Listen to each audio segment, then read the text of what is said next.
এই ন্যাকদার ভাই পাবদা 4 পিস নিয়েছি। এবারে শুভ গায়ে হলুদ সম্পন্ন করে নেব। লবণ, হলদি, একটু কাঁচা সরষের তেল। এবার নাকে মুখে চোখে ভালো করে লেবড়ে দিন। কুচকি একটা মশলা বানাবো, 1 টুকরো আদা আর অর্ধেক টমেটো, এটা পেস্ট করে নেব। এবার এতে দেবো একটু সামান্য জিরে, আর একবার এটাকে ঘুরিয়ে নেব। এবার গরম তেলে ছেড়ে লাল লাল করে ভেজে নিতে হবে। এবার এরকম লাল লাল করে আমি এটাকে তুলে নেব। সব মাছ ভাজা কমপ্লিট। এবার ফোড়নে দেবো অল্প একটু কালো জিরে আর একটা শুকনো লঙ্কা।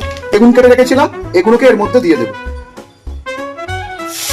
একটু হালকা করে জায়গা বার করে নিন। তারপর এই জিরে আদা টমেটোর পেস্টটা এর মধ্যে আমি দিয়ে দেবো। লবণ, হলুদ গুঁড়ো, লাল লঙ্কা গুঁড়ো ভালো করে নাড়িয়ে চাড়িয়ে বেটা তেল না যতক্ষণ ছাড়বে ততক্ষণ এটাকে নাড়াবো। বেটা এতক্ষণে তেল মশলা ছেড়েছে, তাহলে এবারে মশলার বাটি দেওয়া জল ঢেলে দেবো। 2 খান কাঁচা লঙ্কা ভাসায় দিয়া নেড়ে নেব। এবার ফোটন ধরেছে, তাই আমি মাছগুলোকে ছেড়ে দিচ্ছি। একটু সাইজ করে গুছিয়ে দিতে হবে। তাইলে এই দেখেন, অল আর ফিনিশ। এত সুন্দর কম সময়ে একটা শীতল রেসিপি, আর আমি কিনা শীতল শীতল করে চেঁচাইতেছিলাম। তাহলে দয়া কইরা আপনারা ভালো লাগলে, আর হ্যাঁ, হাত পা ঠ্যাং না চাইলে তো গন্ডায় গন্ডায় লাইক কমেন্ট করেন। তা আমাকেও একটু লাইক কমেন্ট দেন, কেন কি আমি লাইক কমেন্টের যোগ্য নই?